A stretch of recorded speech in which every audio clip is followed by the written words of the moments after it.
Our Isekai and our new setup. Almost ready setup. Yeah.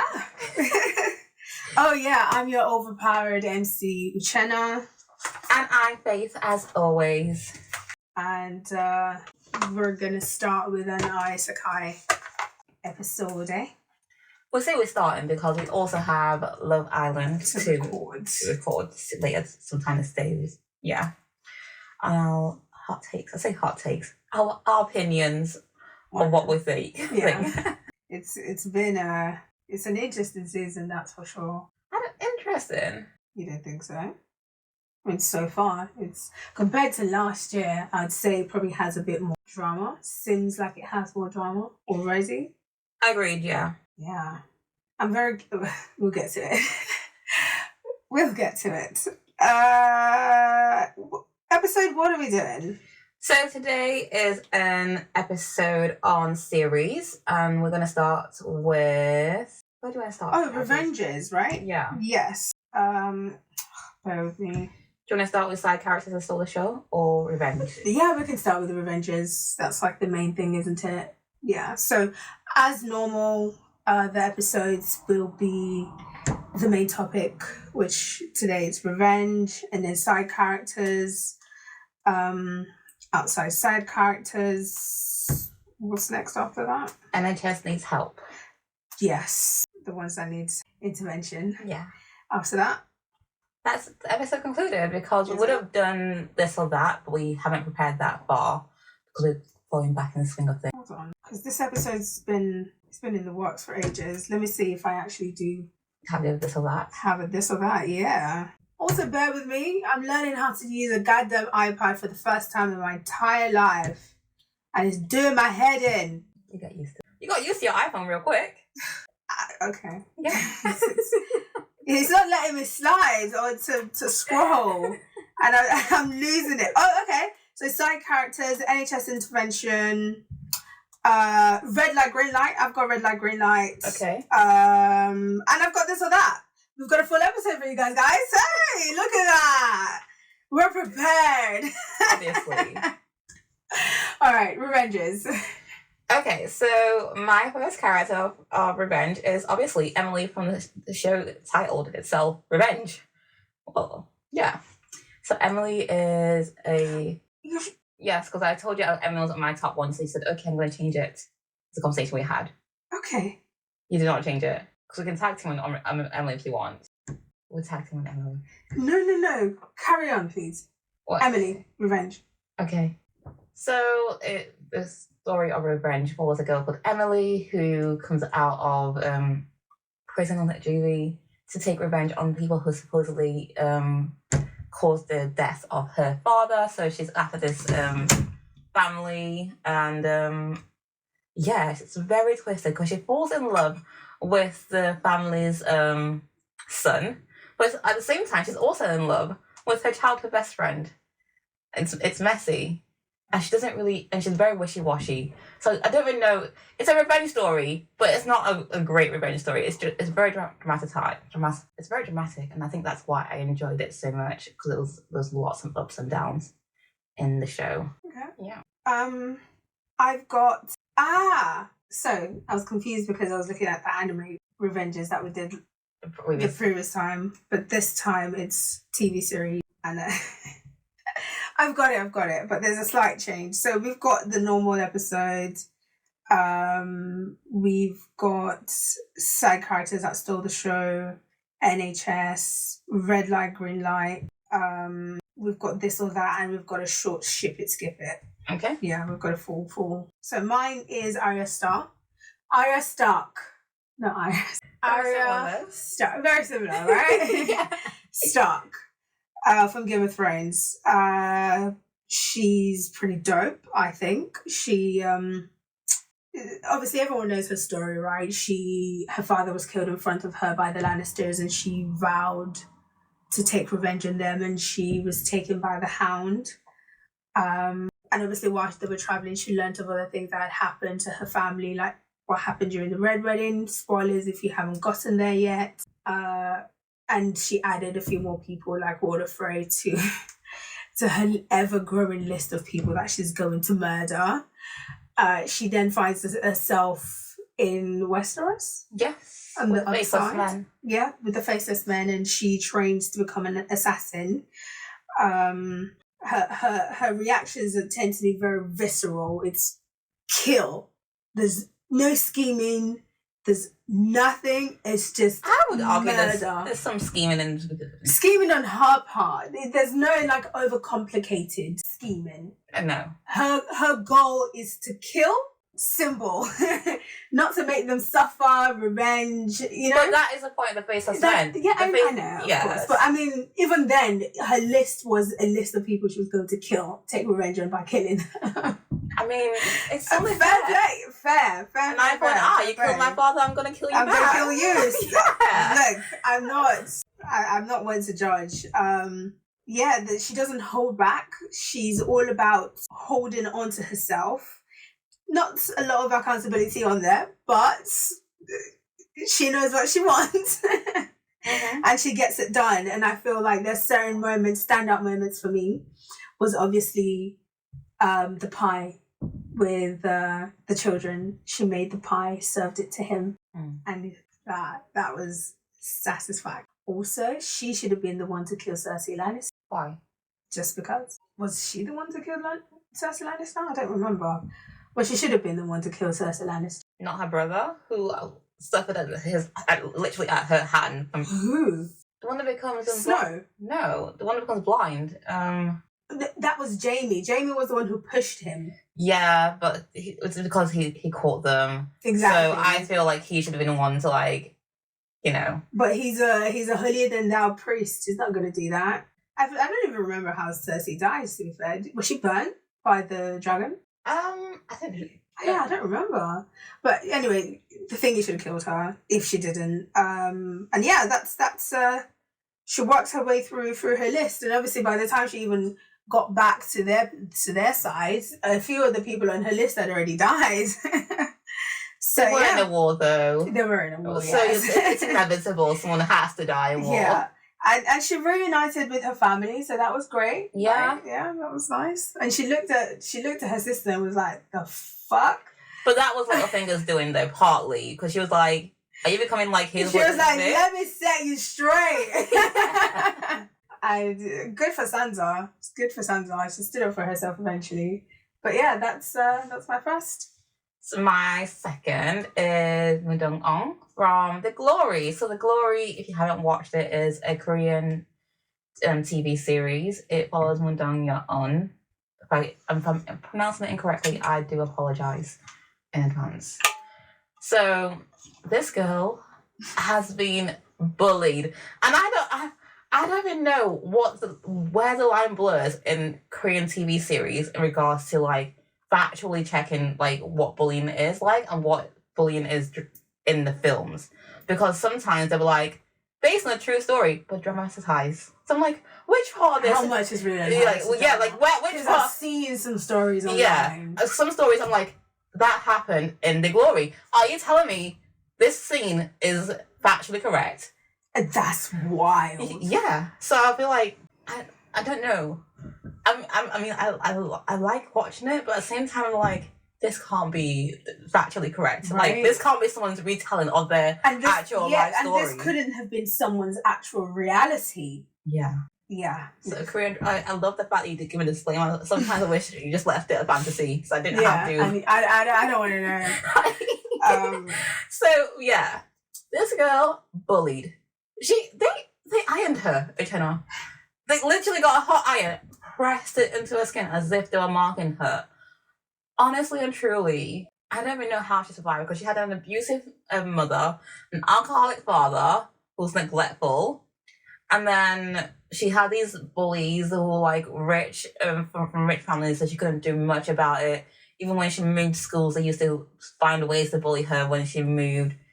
Anyways, she got her money up, got her education, and then became a teacher. She said, I'm here for you bitches. And she was there. She's like, oh, your daughter's so pretty. Looks her straight in the eyes as she was stroking her daughter's hair to her ex-bully. And I was like, yeah. This child is innocent, and you're not doing anything to this child, but the fact that you've just been nice, showing so much kindness is offending your ex-bully. I love that. I love that for you. She stood on business.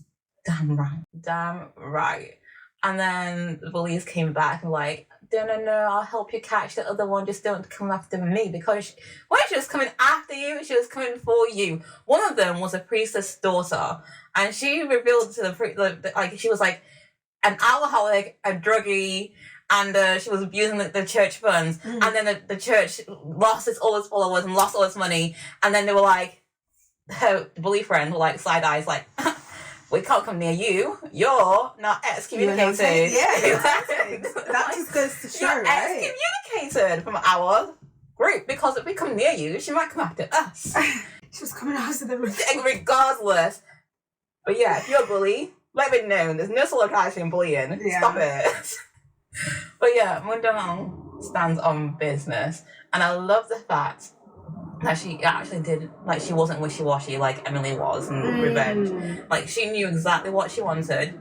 She said, I'm coming after people who hurt me, people around them, collateral. I'm going to give them fair warning. Like, ex-bully's husband was like, if you want to divorce her before I come after her, that's your business. But if you don't, and you get caught in a court fire, that's your business. But I'm giving you fair warning. I'm here for my blood. And she got her blood. Yeah. So, she's a woman that I respect. Very much so, yeah. Even with her shit, when she had her love interest, she was like, I like you, but I want my revenge. So you're either going to wait. Yeah. Or... You're either with me, you know, or you're with me. Yeah, like, she's like, stand to the left, I'll be back in 10. Yeah. And he was like, cool. I'll stand to the left and let you do your thing. Just let me know when you're done, and I'll be here for you. Yeah, she's a good one. Yeah. Mine, I was gonna do hers, but I decided to go with another Korean drama, Eve, and my main girl, Lee La El from Eve. She said, and I quote, loosely translated, I don't want an apology. I want to watch you lose everything slowly. I mean, that's fair. And that's fair. And she did! And while she was at it, she fucked her husband too! 10 out of 10, babe. A 10 out of 10, babe. Eve? Yeah. Although they my issue with it was they made it longer than it should have been. It shouldn't have been, however, I think it was like 16 episodes. It shouldn't have been that long. And they could have condensed it, but still good. So, Lila El, she's the daughter of like a brilliant scientist, and they framed him and destroyed his life. And then they decided to destroy the child's life as well. But somehow she finds herself abroad. She becomes an orphan, a shadow. She finds herself abroad. She was brought up by someone else. She takes 13 years to plot, and she changed her name. She studies her enemy, and she prepares to insert herself into their lives. Obviously, the company that her dad used to work for was kind of taken over, right? And the people involved, there's I wouldn't say he was because he was involved, he was just not aware. They used him as a pawn. So her main enemy is the man who actually gave the order to kill her dad. But the main reason behind that was the woman wanted a man. And so because she wanted to marry the man, I think the man wanted to take over the company that the girl's dad worked for. And there was a whole thing anyway. The girl's dad ordered her dad to be killed. So she assumed the Lila L identity, or I think, and then she becomes the wife of a government official. And said man, she was using it. From the get-go. He had a child, they met in America, she was using him from the get-go. He wanted to climb, and she said, fair, but I'll burn you too, because he was also, he took dirty money. Oh. Yeah. To cover things up. So she then seduces Kang Yum, who is the CEO of LY Group, which is the company that absorbed her father's company. Yeah. Right? But the villain was working in the background to use his company to absorb her dad's company. Right? So you get how he was used, but he was still kind of the villain-ish. So she seduced him. She becomes like a teacher at the school of the woman. Yeah. So the CEO guy. What I'm learning is just, if you want to take revenge, become a teacher. Yeah. Hurt them where it hurts the most. And then the woman's daughter starts to like Lila L. Of course. Yeah. And their daughters went to the same school. No, she wasn't a teacher. She was a social climber. But she then joined the PTA. And that was how they met. So she was a teaching assistant. Yeah, but I'm sure there was a thing where she was teaching the daughter. And the daughter would go to Lila L's house for sleepovers and stuff because their children were friends. Okay, that's fair. So the daughter, who's not actually her daughter, by the way, it's not her biological daughter, it's the man's daughter. Yeah, but the married stepchild. Exactly. Yeah. But people didn't know that. They thought at first that she was the biological because they hid it. It's good for them. Right. So they do the whole. So she starts to kind of get the daughter on her side, and the woman, the bad woman, she's very jealous. So she notices, right, and she also notices that her husband was paying attention to Lila L as well, and he was falling in love with Lila L. And she was losing her mind. She was playing mind tricks. She would do like certain things that would make the woman remember things, and then she would spend the night with the husband and send her like a picture of them together and things like that. She haunted this woman. I suppose so. No, legit. but this woman, her dad, now that's a villain. This man used to lock her in the basement, her and her mum, anytime they step out of line. In fact, he killed her mother. God damn. Yeah, and she was aware of it, and she's also very sports somehow, but she fears her dad, and it's a weird relationship. Anyway, at the end of it, she ends up falling in love with her enemy's husband. Yeah, that's one thing that was like, damn. But she still stood on business though. She still took her revenge. She does this knowing full well that they were pretty much both gonna die. It doesn't end well for them. Really, unfortunately, I can't tell, but yeah. Not all revenge stories have to have happy endings. But she got her people though. She got them good. She got them real good. The truth finally comes out. She uses. Oh, there was also another childhood friend who was also. I think he was like a judge or a lawyer or something, right? Who knew about the story, and they brought the story back into, they brought it to light. There was also a woman who was using Lila L, by the way, because she also wanted revenge against the chairman guy who was scheming in the background. But Lila L, she obviously knew that the woman was using her, and it backfired basically, because she was the one who got Lila L to survive and took her to America, gave her this training, turned her into who she ended up becoming, really. Sorry, could you mind closing the window? Thank you. Excuse me. Thank you. I'm gonna know for next time. Close. Alrighty. But yeah. Lila L gets her revenge. Not so much a happy ending, a sad ending. I think the guy dies, but she moves on. What, the husband that she fell in love with? Yes. Okay. I think he dies. There was a whole thing about driving him off the cliff. They both die. So the woman and the husband, they literally drive each other off the cliff. They both die. Husband and wife, but I think adopted the daughter. She adopted the daughter? I think she left her. I don't remember, but she didn't give a shit at the end, I don't think. And she stood on business. She quite literally. Good film. Good series, sorry. Yeah. Alrighty, that is everything that I've got. She fucked with everybody's heads, honestly. Even hers as well. Right, moving on to side characters. Oh yeah, I was. But on series, if you was not a murderer, he is a murderer. If he wasn't psychotic and he just stuck with revenge without stalking women, that would have been a story I'd like to see. You mean Dexter? I haven't watched Dexter. Dexter is a serial killer of serial killers. No, but I'm literally talking about just Joe taking revenge on the person. Like bad exes. Not bad exes, the person who took him in from foster. Okay. And then also his mother for abandoning him. Okay. That's a series I would like to see. Not just people who have led to where he is. Not like bad exes, because I don't think he had a bad exes per se that we've seen in the series so far. Oh no, I meant like other women's bad exes. Oh, okay. Yeah, like horrible men. That'd be a good series. I would have liked to have seen that. Goodness me, should we write a story and send it off to Netflix? Right? Netflix, hit me up. I've got better ideas. But yeah. They could do like a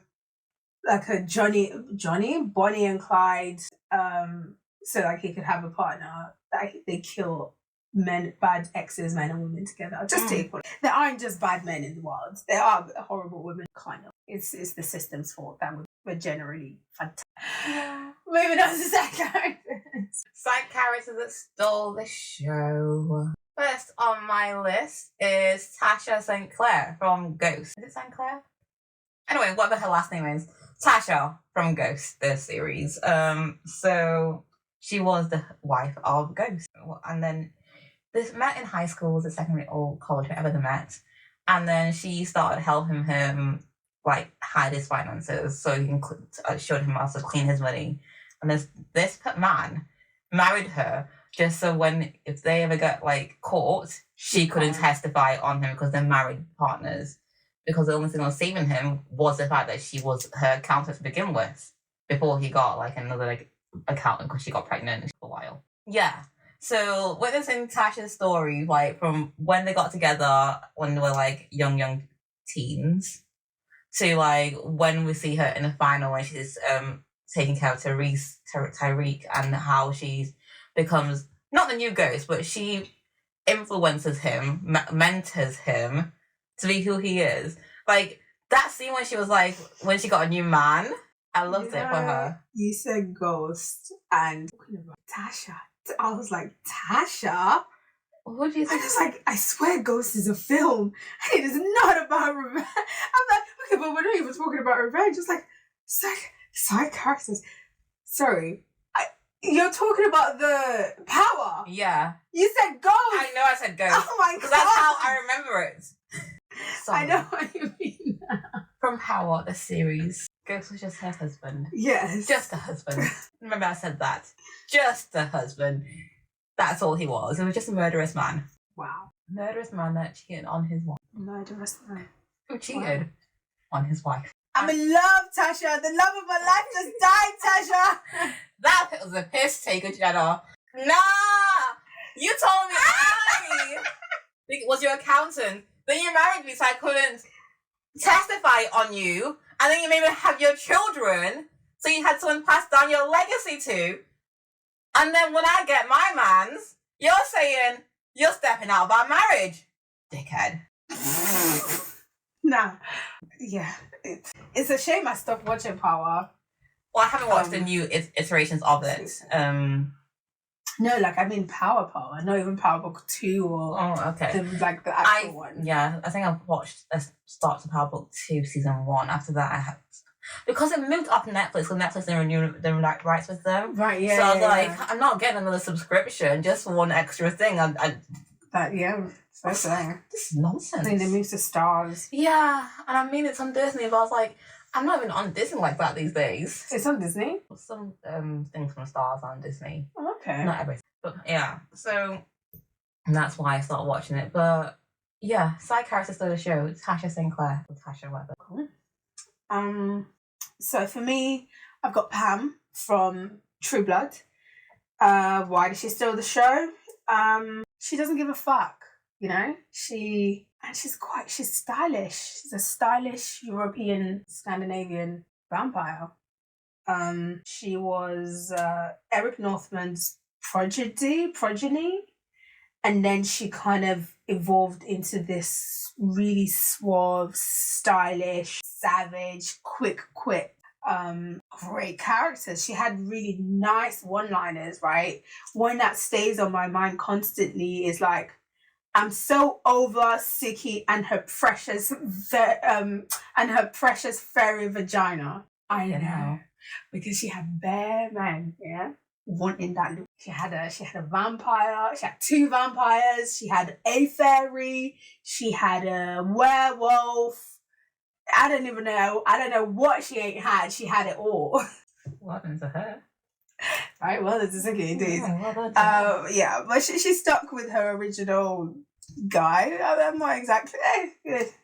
That's not my storyline. But anyway, Pam, she's fun, right? She's very like deadpan. Like her facial expression is like very stoic-ish, but she just says the most, like the way she delivers her line. Stand out. Like it gives you, like it's funny. And it brings you into that moment. And certain moments she's also so vulnerable. And she's quick with the insults as well. Like, I was going to say she's Scandinavian, but I remember her having a southern accent. So I think he's Scandinavian and she's southern, I think. I don't quite remember because she's very, very old. But yeah, she's good. She can be very emotional sometimes and sometimes very cruel, very cold, wicked. Yeah, and she has other stand-up moments like when Suki's best friend, the black lady Tara, when she dies, she literally cried. I think that was the first time she cried, and that was quite nice. Yeah, really, really, really, really good character. She brought really good, what they call, because like I said, the way she delivered the line, and yeah, she brought heart as well, I'd say, to the show. My next one is Rio from Good Girls. Do you remember Rio? Yes. He is one fine man. I'd say. His tone and delivery of Get in the Car, Elizabeth, had me each and every damn time. That's just that one line is all I need to repeat. Is that I understand, like, get in the car, Elizabeth. With a head tilt as well. Yeah. Yeah. That alone is why he stole the show. Literally from the beginning. Yeah. I'd say. He just had presence. Honestly and truly, there's no one out there, like, this sounds really bad, but there's no other man I'd take orders from if it wasn't from him. Funny you should say that, because in Graceland, which was like another thing, he was like a cop. He didn't have that. What do you mean? I'm just saying. When I see him, that's all I think of. He was very playful. He played a very playful, unserious Yeah. So he's a good actor, clearly. Because I watched him in that, and I also watched him in Good Girls. As well. And you were like, these are two different people. Yeah. Okay. Yeah. So he stole the show. So once he found out that the girls have stolen money, his money, he goes, I'm like, cool. You've got my money. I want it back. And that's all he says, and then he leaves. Like, there's not many people who will have that such a lasting impact on the main characters just from showing up, making a demand, and walking out. I feel like that just his presence enough was enough for people to remember him. Yeah, I'd say. Yeah. He was like the main villain, wasn't he? Yeah. And his brother was a male. That was nice. Really? Yeah. Oh wow, I didn't get to that part. How far did you go? Season 1. Yeah. I don't really think I finished it. Good Girls, right? Yeah. Yeah. Elizabeth and Rio Fox, you know. I'm not surprised. Do you know how much chemistry they had? Yeah, and then the husband found out. Useless. Yeah, he threw her like a whole pissy fit, you know. Yeah, and I think I think he was just. Did they actually, when he left, was that? Where you? I don't think they had sex at the point where they separated. They got back together. Oh, okay. Yeah, they separated because he found out that she was doing the drug thing. Yeah. Right. Okay. She's like, you've been hiding quite a lot of things. Now I found out you're doing this. They're separated, and then he found out, was like, well, my life's better with you, so here we are. And then he fucked. Well, Elizabeth and Rio fucked, and he was distraught. And then he was good with the kids though, wasn't he? Which one? The father? Yeah. I mean, he became good as circumstances passed, because Elizabeth was so busy with other things that he had to become good. But I think prior to that, he wasn't. Yeah, she was like, yeah, true. Due to circumstances, he was forced to become a good father. But I think naturally, the reason why in my opinion, that their marriage was heading into divorce anyway, because they weren't landing anything. I think they stayed together because they were friends and they had a good friendship. But in regards to like compatibility relationship wise, I didn't think they had that, in my opinion. Okay. Yeah. Okay. My next one is Lafayette from True Blood as well. You know, when you said Lafayette, I thought of what's the show? Hamilton. Oh, Because my timeline recently is Hamilton verse of everything that's coming out in the next year or so. So all I'm seeing is musicals, right, on my For You page. Mm-hmm. And when you said Lafayette, I was like, Lafayette in my head.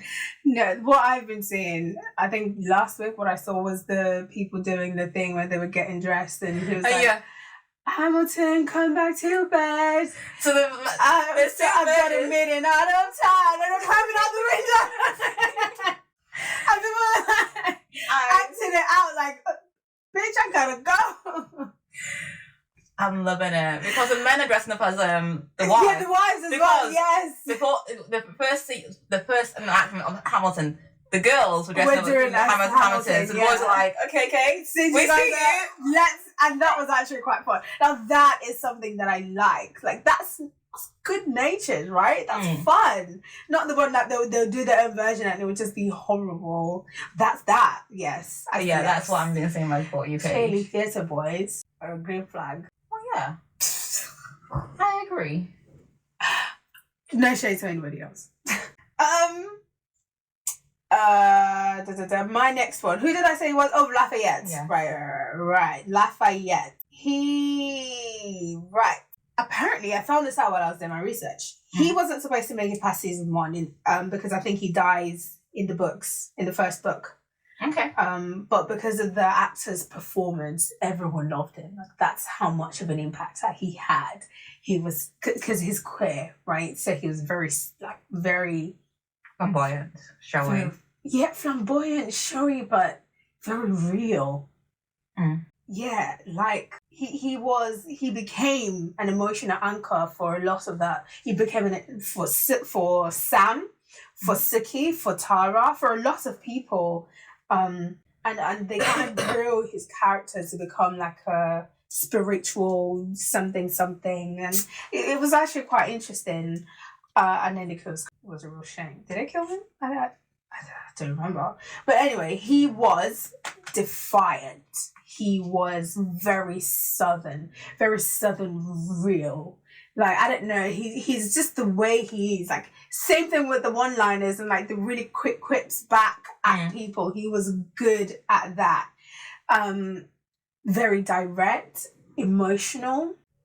Because again, people were kind of using him as like an emotional punching bag. They'll tell him their stories and everything, and he'll be all, "Oh, woe is you, sorry," and he was like, "You lot don't even ask about me." Like, no, legit. Like, he had a full-on, what do you call it? I wouldn't say a breakdown, but he had to go at all of them. An outburst. Yeah, an outburst. Because, like, he's always listening to their problems and everybody just forgets about good old Lafayette. And poor him, though. Yeah, no, poor him. But sometimes you need that one person that will listen to you wholeheartedly without judgment. True, and he was that. But he didn't get that back from a lot of the people that he did that for, and that was quite a shame. They tried though, but yeah. The actor himself is but he was a good character, very, very layered, very interesting, very fun. I think there was a moment where he sang Beyonce, I think, at some point. Nice. Yeah, very fun, very good character. They did the whole exorcism. I think it's season 1 or season 2.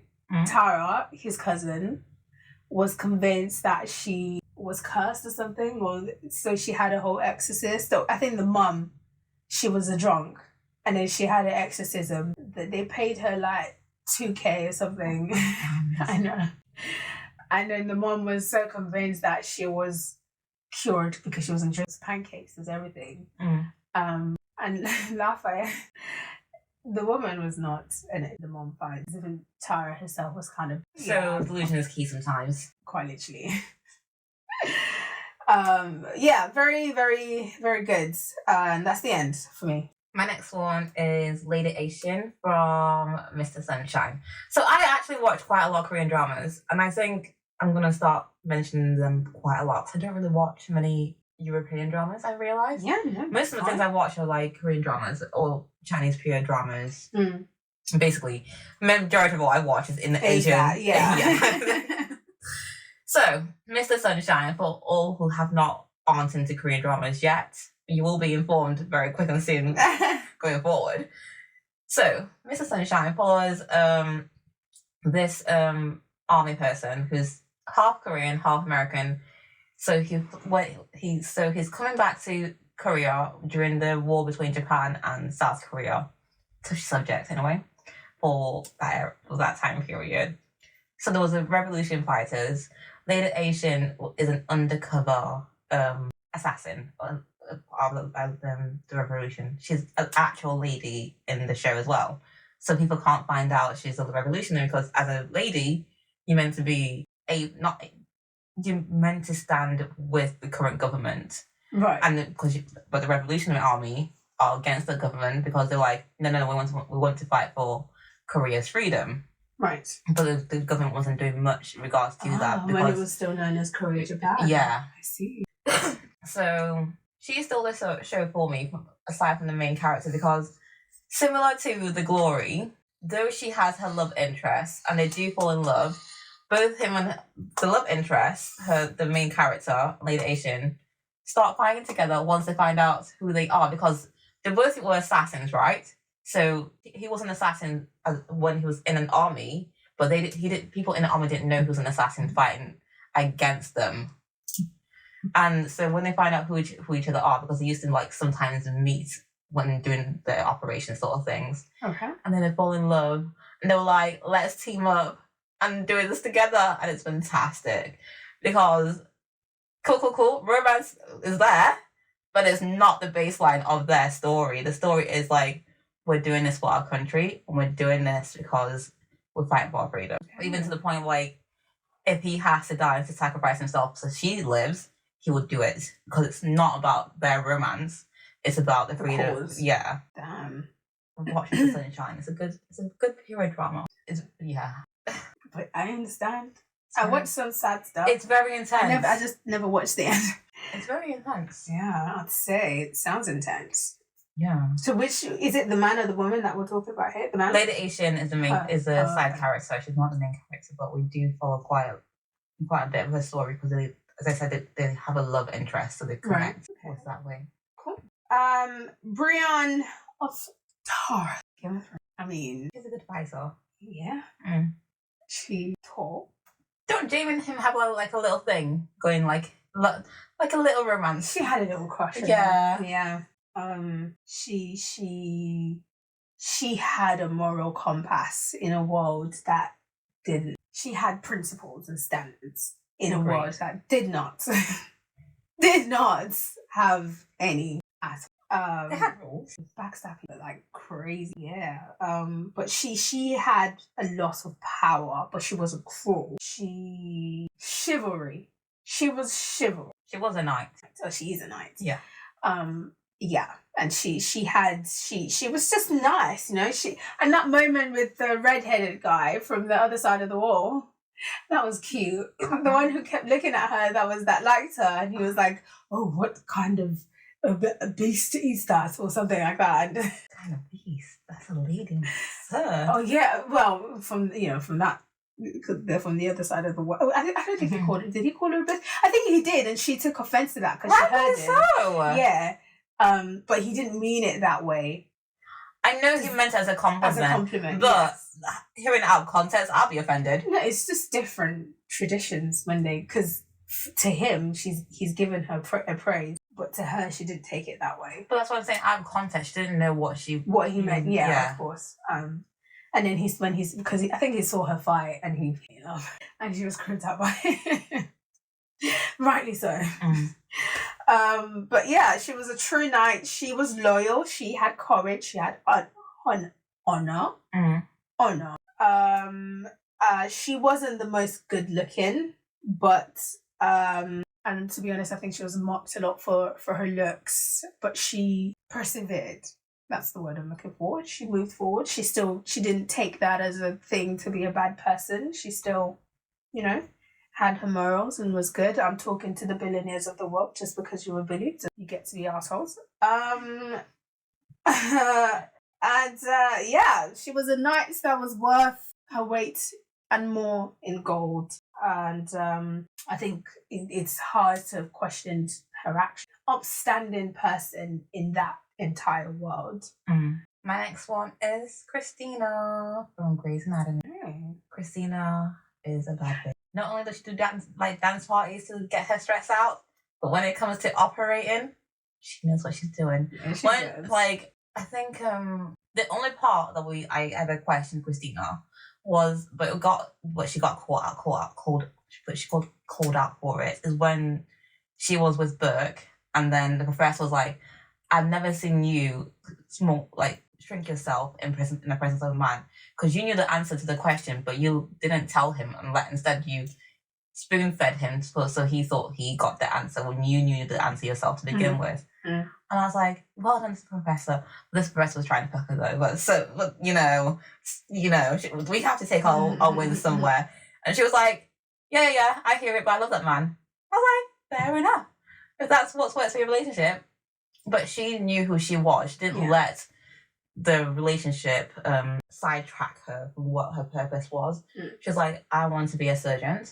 I like this man and love this man. I will let him shine, but I'm going to shine even brighter. Like, you do your thing, but I'm going to do my thing. And then she was also very supportive to Grey herself, and also the other characters around her, like Alex Carrera, how she was like, yeah, you're just giving everyone, you can't talk to me. You can't even sit next to me. Like, know your place. And he learned his place after meeting Christina. What did he? Devil Spawn. Yeah, Devil Spawn. And then she went off to see Burke, who handed over his hospital. It's like, you're the only person I know who would run this hospital the way it should do, because I think he went away and got a specialist centre somewhere that deals simply with heart surgery. And then she went to work there. But yeah, Christina, standout surgeon, standout best friend. I'd say Owen put her through a lot more than Burke did. Than Burke. Agreed. Yeah. I think with that one, I actually don't know what she was thinking during that process, apart from she must have loved him more than Burke, because Christina would not let anyone step on her the way Owen did. Yeah. Especially if she recognized the PTSD and she told him, you have PTSD, and she knew herself she wasn't capable of helping him, but she still stayed. Even after he strangled her, even after he threatened her, she was like, I'm standing by you. And in the end, it was going to kill them both if she didn't leave. I think if she didn't leave, Owen would have not seeked out. No. I mean, he even made a whole mess of his life after that relationship. Damn, Owen Hunt, man. What he won. Yeah, Christina Yang is a real one. She's a good friend, good surgeon, a good person. Yeah, she was straightforward, she was honest, she never lied, unless when needed. Unless when needed. Yes. I think there was a line that Grey said, Christina's the kind of person where if I was going to murder someone, I'll call her and she would be like, I know the perfect location to bury the body. And that's the kind of person that you need in your life.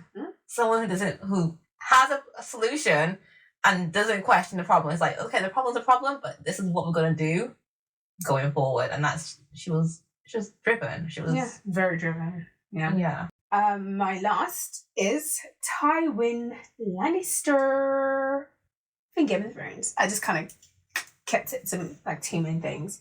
Why did he steal the show? The actor delivered, to be honest. Because from what I heard, he wasn't exactly that great in the books, but in the series, he had presence. He wasn't. The actor didn't play him like the coward that he seemed to be in the books. There was no need for any dragons or magic or any. He had power, money, control, offspring, and family inheritance. And to be honest, he got lucky a lot. But I think the actor just gave that character, when he walked in, Cersei was scared. Everybody was alert. Yeah. Right? Cersei was scared. They were all scared of their father. Every single one of them. And when you say the guy's name from the series, people are like, oh, the Lannister, you know? He's the Lannister. Yeah, and when he spoke, everyone would shut up. He was the patriarch. He had presence. He was everything. Obviously, until he died under shitter, which nice for his character. Oh right, Tywin. Yeah, Tywin's great. He's fine. He had presence.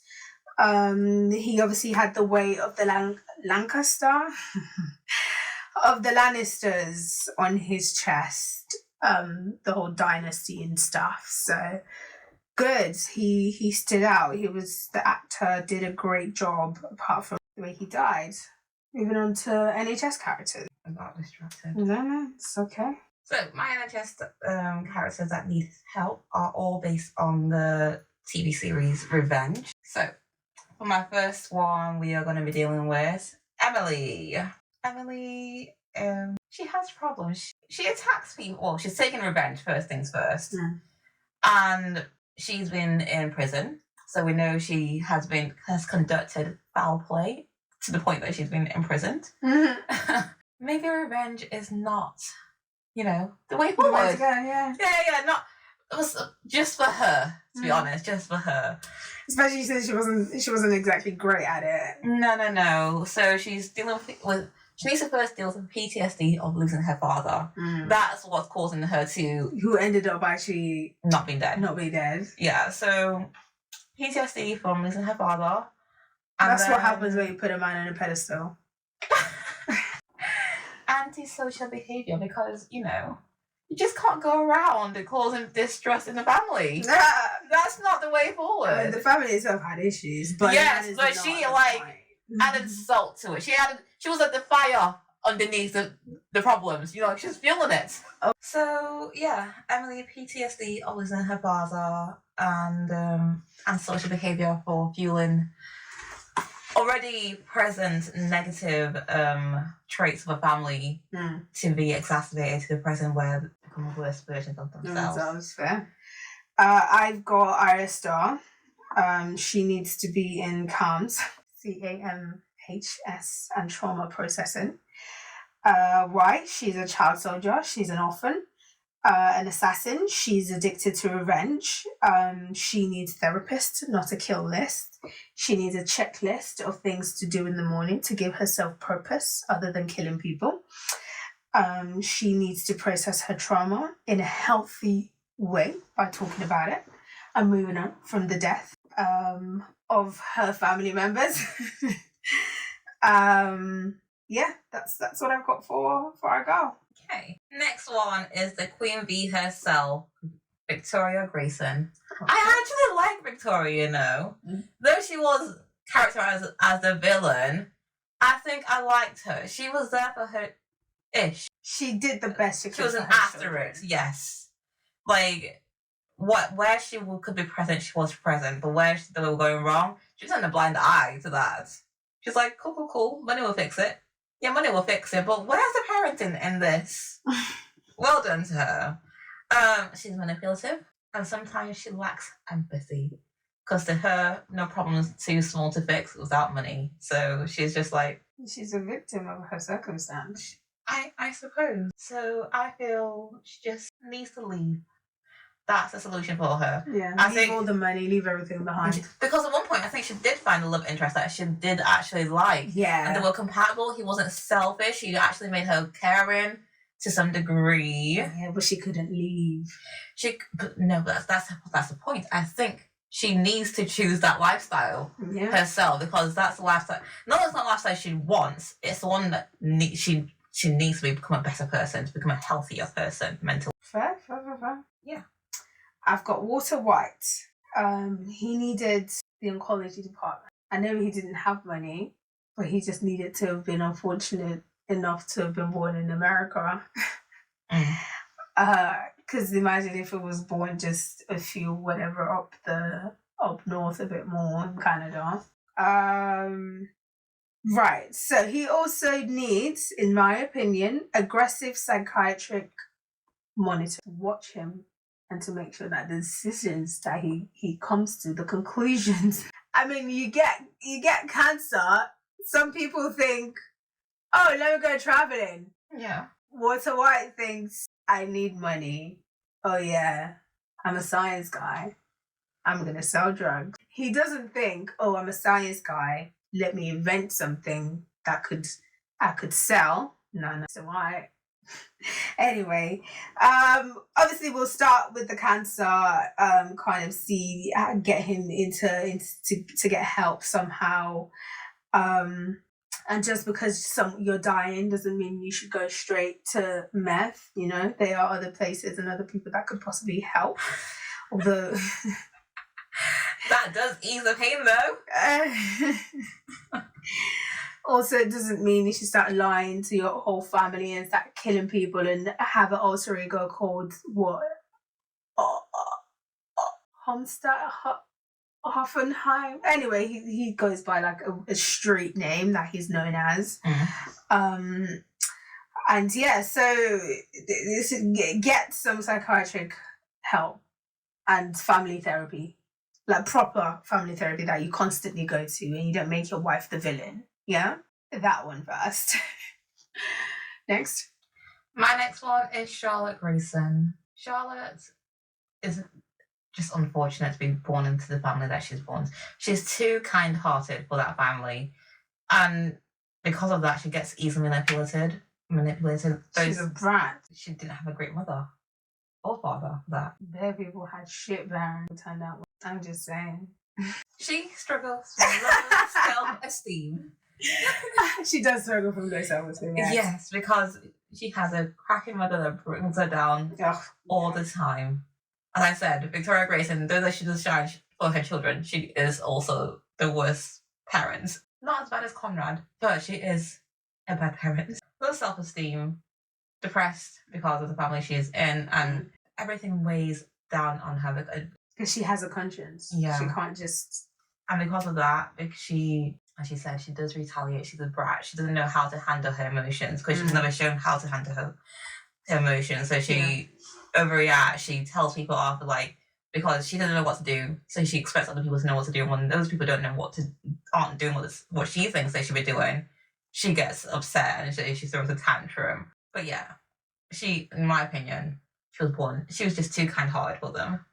And that's why she turned out the way she is. She just needs to move out of the family. She needs to excommunicate herself. She needs to...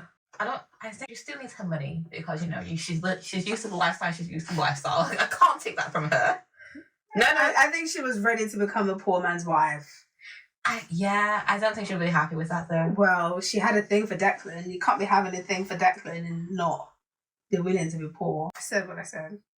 I don't think she was willing for it because in the end they didn't get together because right. No, she needs to maintain her life, but she needs to maintain her life away from the family. She needs a good community of friends that will be there for her. So people who talk to her positively and kindly, you have your faults, but here are the things that you know how to do good. You are good at X, Y, Z. Focus on your hobbies. Yeah. Focus on your charities that you actually enjoy supporting. Because she actually did enjoy supporting the charities at one point until that got taken from her from her mother because she wanted to use it for political advances. But Emily basically ruined their lives. She was on a mission. That was her mission. Yeah. My next is Annalise Keaton. Not Annalise. AA, first of all. She's an alcoholic. Grief support and PTSD support. But that's the thing of most of Shonda Rhimes' main characters, they're all alcoholics. Wow. Annalise's was Pope was a functional alcoholic. Yeah, alcoholic still. Yes, but functional. Annalise became a problem. She was making bad decisions because she was drinking. She was intoxicated. So therefore, yes, she also needs to process her loss well. Quit teaching forever. Yeah. Maybe just practice. Go back to just practicing law. Family law or doing conveyancing or something in the backwaters of the backest of the waters. Nowhere near a city. Why Wasn't she a retainer for most like the biggest people in wherever it was? Chicago that they were at? She wasn't retainer for some of the crime lords. That is not the reputation I wish to have. Yeah. No. So, and the reason she needs all this is because she has a lot of trauma that she's buried underneath her being a genius, and she's buried it all under alcohol. She does have a lot of trauma though. Yeah, that trauma that she with the whole thing with the dad as well. Her mum's not great either. No, her mum's not great either. She needs to stay away from family and friends and her work. She just needs to go away. She could touch the concrete in Amsterdam as long as she's away from those people. You know, that is what matters. Like, just stay away from law, stay away from your family. You would do great if you did all that. But she did try and stay away from her family. The family kept knocking at her door. Fair. Go to Japan, go to China, go to North Korea. Just travel as far as possible. Just go away so where they can't find you. Yes, and get an emotional support person while you're at it. Not a student. No, not a student. Not even an intern. A professional.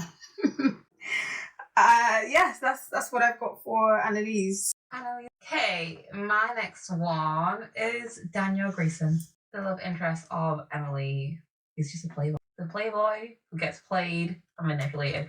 He has no spine. He's spineless. I don't know if that's a problem. It is a problem.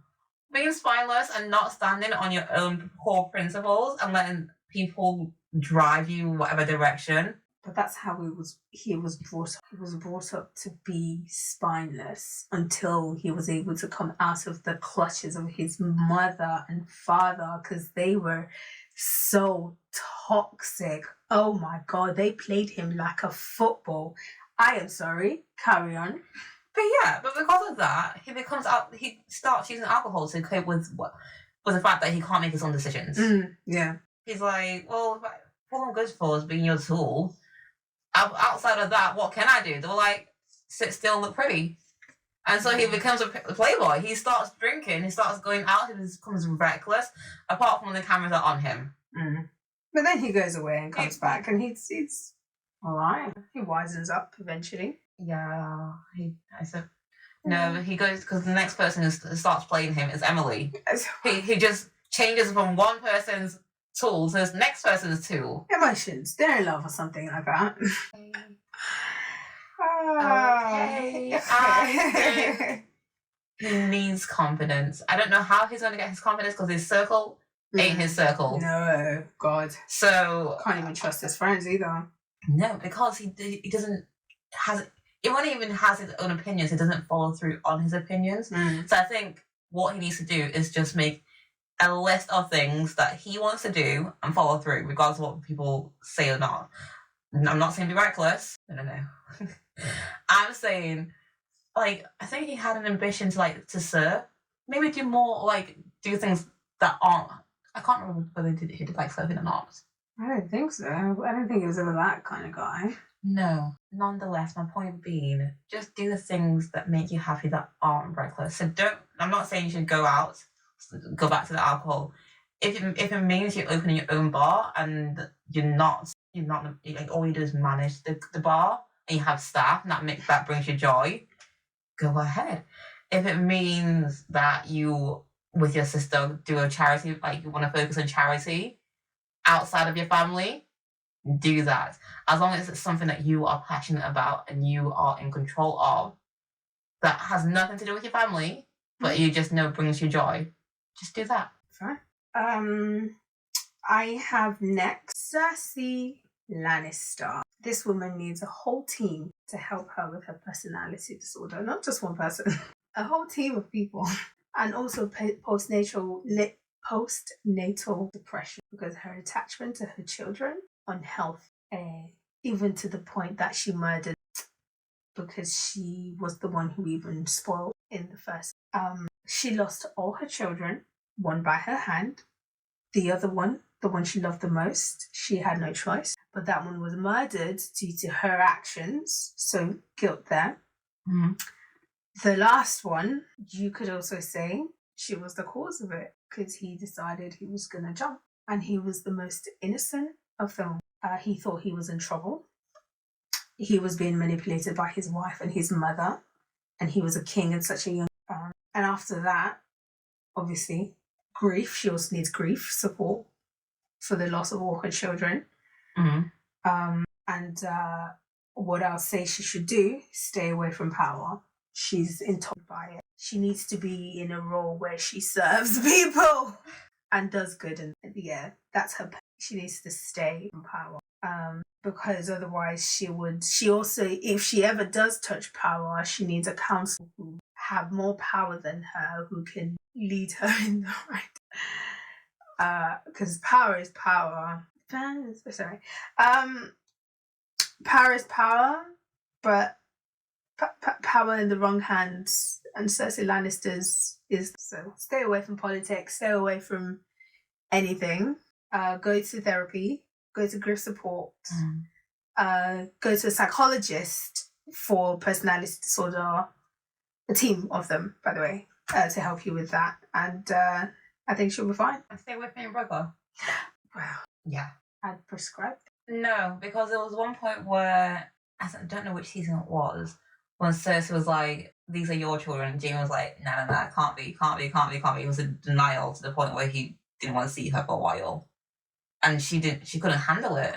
If she was in power, unfortunately, because while he was away, she made really, really silly moves. Well, to be honest, yeah, stay away from her brother. Like, they didn't even start it in the first place, but they're twins. I guess you have to separate them from birth. That's what most parents do. Like, when they start school anyway, they put both twins in separate classrooms. Why?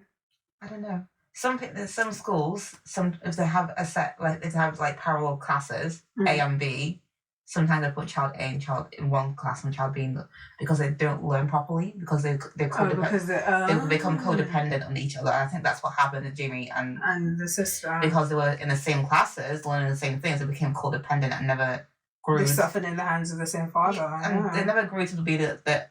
I suppose they were their own person, but they were not in the same sense because they depended so much on each other's emotional well-being to function to some degree. Yeah, that's all I've got. Do I have I did. Do you have one more? Yeah. Okay. So my last one, was just Jack.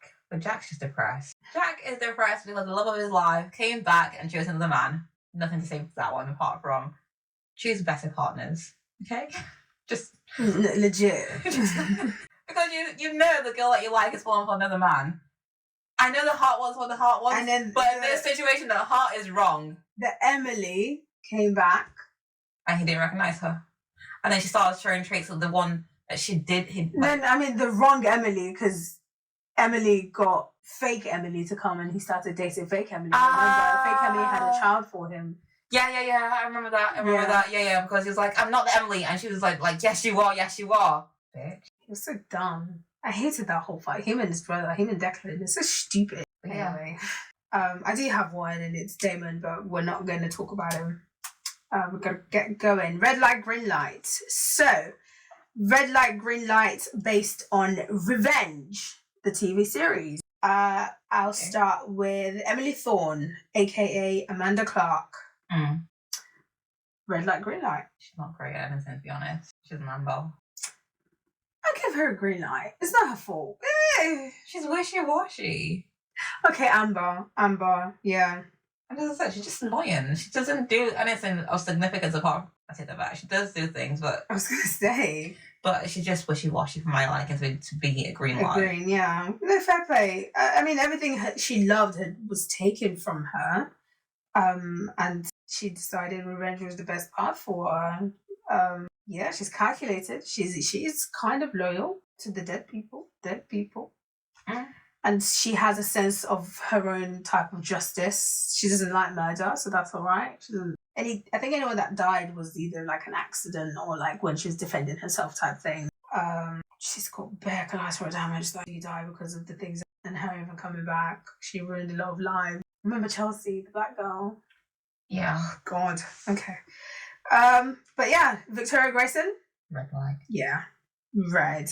Master manipulator. Oh God. She's the evil queen. Next to her husband. Right? She's got a huge ego. But everything she does is for the grace, except parenting. Daniel Grayson? Daniel, I want to say he's an amber green. Because he's actually a nice person, I think. I just think it's because of his upbringing, he's not a great person. He's just okay. He's amber green. Interesting, because he's very wishy-washy. Yeah, I just like him. Red light. Weak. He's impulsive. He's violent. He's very easily swayed, and then casually kills people. Like Casually? Yeah. I can't remember who he killed. Although he's a victim of bad parenting, but I mean, he's a nepo baby. He's the nepoest of all nepoest baby. He's like a... You call him useless. Jack Porter. Jack's a green. Just there. Yeah, he didn't get it. He's all emotional. Yeah, green light. But so dumb. He's too kind. He's loyal. Like, he's just good. Ugh. He's too good for Emily as well. Ugh. He didn't belong. And so sad. And he's so naive. He just believes everything. And he believes the best and wants to see the best in people. Anyway, moving on. Nolan Ross. Oh, Nolan. I like Nolan. Yeah, he's a number though. I do like him. An amber? Yeah.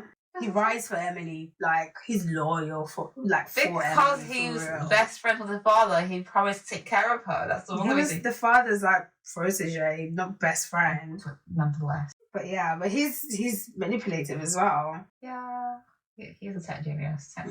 He is a tech genius. Yeah. He's got a lot of trauma, and he's got trust issues. But he's loyal to Emily specifically. Yeah. Ashley. Oh, not Chelsea. Ashley. Sorry. Ashley Davenport. Oh, Davenport. Green. Amber. She was a social climber. She wanted money. She didn't do much other than that, though. Yeah, I don't think she did anything wrong, did she? Yeah, she was just a working class trying to climb up. You know what, green light? I changed my mind. Yeah. She was just she was working hard, trying to get up there. She was trying to get into... She was trying to be Victoria, but she didn't have the gumption to be Victoria. Conrad. Red. Yeah. Criminal. Blood in his hand. Yeah. And he killed, like, father likes... Yeah. And he's a gaslighter as well.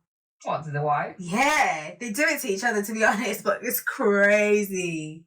They're meant to each other. Yeah. They really are. Like, they complement both each other too well. Oh, God. Too well. It's like I have a bad plan. Yeah, let me hear it so I can add on to it. Did she like baby trap him as well? I love the rich sometimes. Honestly. You don't want scandals. What's his name? Her name, sorry, Charlotte Grayson. Charlotte. I want to put him in the same category as Daniel. Amber Green. She's just a circumstance of... Yeah, she's an Amber. Yeah. Tragic, really, her story. She's naive. She was easily manipulated by people. Yeah. Do you remember who Aidan Mathis is? Well, I have him in my list, but I can't remember exactly what he was doing. I feel like if I see his face, I'll probably remember who he is. Well, because I can't remember his... Conrad Grayson doesn't even look like Conrad Grayson. No. It's not my fault ChatGPT did it like that. All I said, could you put my infographics into pictorial sense? And she's like, okay. Let's see. Oh, this guy. What did he do again? I think he was a love interest. To who? He was a security guy. To who? Wasn't he a security guy? Hold on. He was the fighter, I think. They trained together. Remember, I think he was sent to kill her by the Japanese training people. Wasn't that who that was? I can't remember Aiden, to be honest. Yes, I knew it. They trained together under Takeda. They met and then they were lovers. Yes, I knew it. I remember. But anyway, I forget. I don't really remember who he really was. All right. Who would you say was the most manipulative character? Victoria aside. Victoria aside? Yes. I'll say Emily. Yeah. Because Conrad wouldn't bet. He wasn't manipulative. He just used money for everything. Mm. He was like, cool. You want to do it? I know someone who will. And I know for the right price. Yeah. It wasn't And also it the way was straight to your face. Yeah, the way she would use Nolan as well. Quite cold. All right. Who deserved a redemption arc but didn't get one? Charlotte. She didn't get one? Really? No, I don't think she did. Ah. And which of these characters do you think would survive in Scandal? In Scandal, Nolan or Jack Porter. Oh, I think Nolan would be dead. Papa Pope would have killed him by one of the B613 agents. I think Emily would have survived. Mm. In Scandal? Yeah, in the show Scandal. Give me a scenario. Like, I don't know, like, because I feel like she can fight, so she can defend herself. She's quick-witted. She can use people, just like Olivia Pope uses people. If she needs to use love or whatever to, her body, she'd do that. She'd do almost anything. I think she's very resourceful. She'd be better than Queen. Yeah, if she needed to learn to hack and she had someone like a baby, like Huck, to teach her how to hack, she'd soar. If she was in Abby's position, she would have been Olivia level type manipulative. Olivia obviously will stump on her like she always does, but still, I think she'd fit in quite well. I don't think the same about Nolan though. Why? Nolan is very emotional and rise only for one person. It takes him betraying the likes of but that's why Cyrus. So I'm putting him in B13 himself. Like the emotion would go, but he doesn't fight. He doesn't need to fight. Not all B13 have to fight. Some of them are IT geniuses. But who knows about him? No one needs to know about him. But everyone knows about everyone on Scandal. Not if you're in BC13 itself. That's how I'm putting him as a... No, I mean, like, you've got to be one of the core people. You can't be someone in the shadows that nobody knows about. Like a Cyrus Beam type of character, or like a Olivia Pope type of character. Maybe somebody in the White House that worked in press, a lawyer that's coming on the other side of Olivia Pope type thing. Okay. Yeah, so so take Nolan as the hacker that he is, right? If he comes in contact with someone like Huck, he's dead. If they were fighting. He's not dead. If they were fighting, he's dead. Yeah, but not when it comes to hacking. I think Nolan's really good at hacking. Fair, but he's not good at fighting. Because the likelihood that Huck would find him is also high. What do you mean not true? He has baby Huck to help him also, because she even ended up somewhat becoming better than Huck at certain things. And if he needed to disappear, he would have disappeared. But yeah, either Victoria herself or Emily. Okay. Yeah. Imagine Victoria as the Thingy's wife. Fitz's wife. Fitz's wife. Crazy. It wouldn't work. She would run him No, down. it wouldn't. I think she would have killed him from the get-go. Nah, they'll stay married. But she would use him. Yeah. For everything. Everything. Sorry, moving on. This or that. So,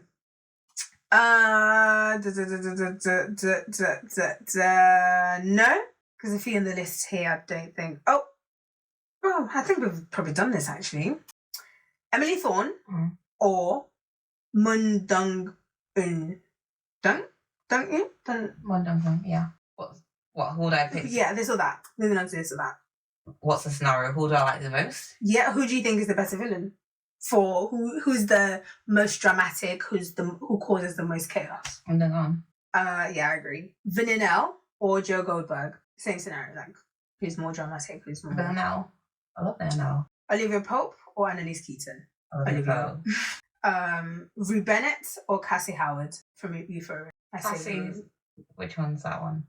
Isn't Cassie the bimbo? So which one do I like the most was in that scenario? Yeah, who has the most drama and who's the most chaotic? Rue, in mind. This one has a death wish.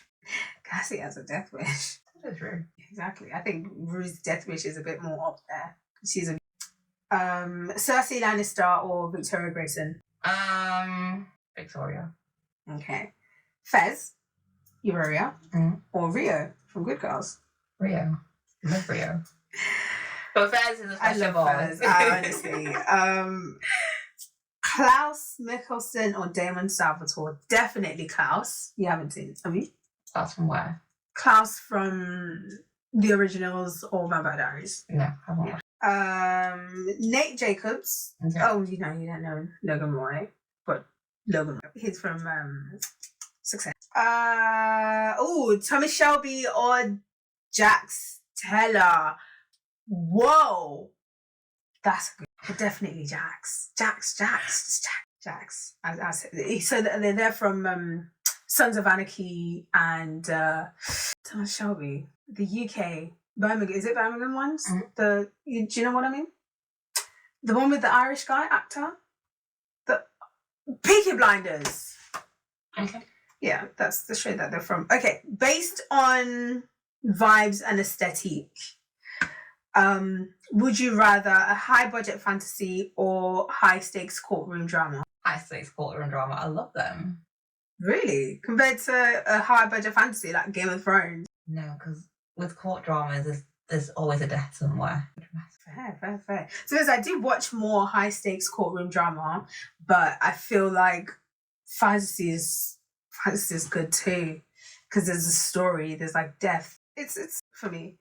Okay, period drama, aka Bridgerton, or like a cyberpunk mystery like Black Mirror. Period drama. I watch a lot of period dramas. Chinese period dramas, Japanese period dramas. I watch quite a lot of them. Cyberpunk mystery. K-drama slow burn or US drama plot. K-drama. I'm so sorry, I can't stand slow burn. 22 episode chaos or 8 episode arc, or a tight 8 episode arc. Give me 8 any day, anytime, please. That's also another reason why I can't do Korean drama. How about you? But I like the fact that they're so long because the storyline's fantastic. Yeah, Sometimes they do too much. I don't know. They stretch it. It doesn't need to be that long. 22 episodes of what? Of everything in between. It's like watching One Piece. Literally. Sometimes. Anyway. Okay. An introvert genius lead or a charismatic train wreck. I don't hate both. Either one of those two things. Right? Yeah. To me, I think not hate, but which one would you rather? I don't mind either one. Yeah, I think they're about 50-50 for me.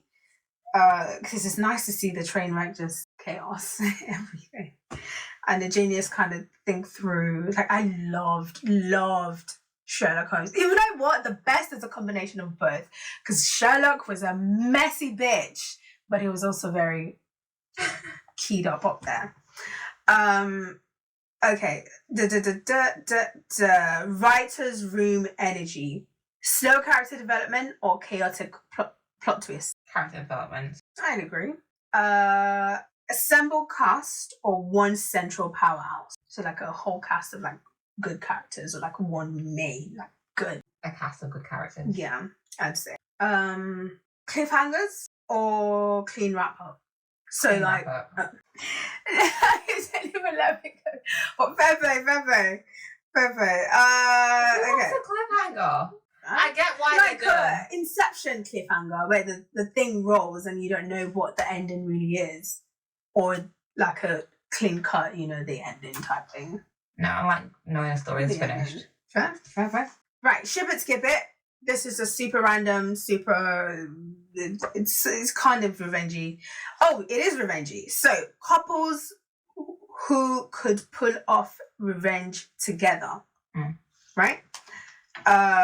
So we're matchmaking people who might not last forever, but they will ruin your life together before breakfast.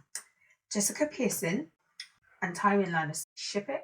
Jessica from Suits. You know what? Ship it. Yeah, I ship it. Yeah. They'll be very elegant. They're very proper about about everything they do. I feel like they'll have a meeting in the morning and talk about who they're going to take down that night. They'll plan it together, Yeah, and use their pawns accordingly. Yeah, I think it was like foreplay were like, so did you get your kill today?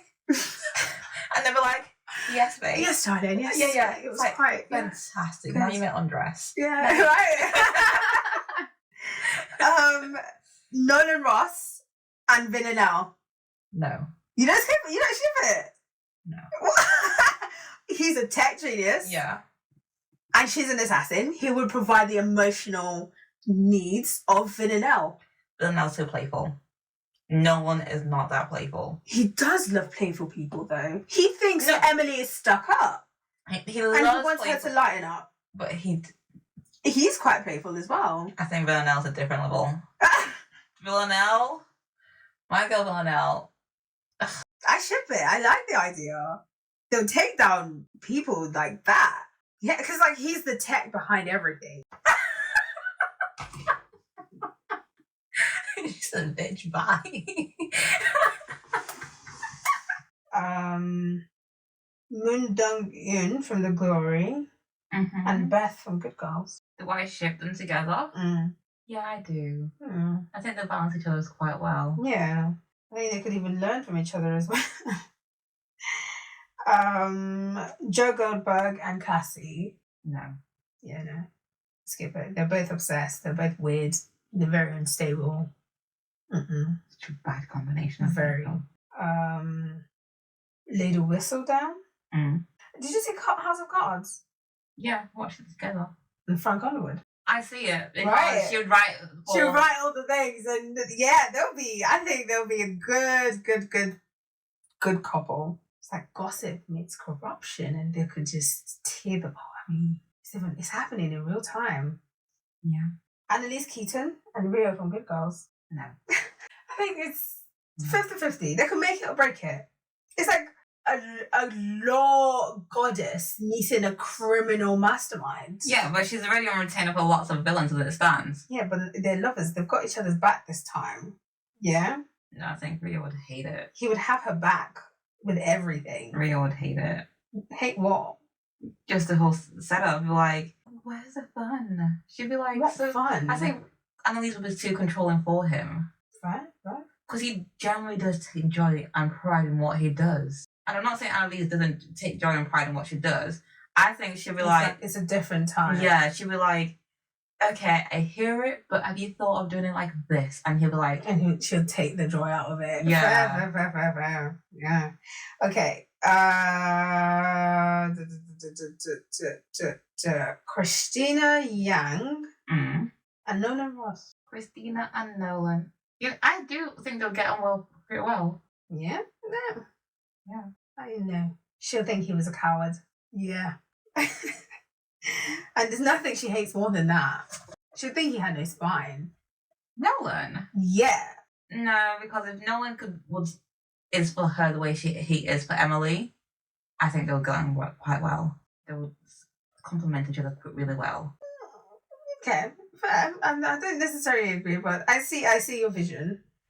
And that is it for this episode. That's all the characters I've got that we both know. So let us know what you guys would like to see, and thank you for keeping up with us. Obviously, it's the first one since we've taken 3 months. I think the last one was in May, June, July, August. Yeah. Wow. Thanks for assistance. Why are you taking breaks?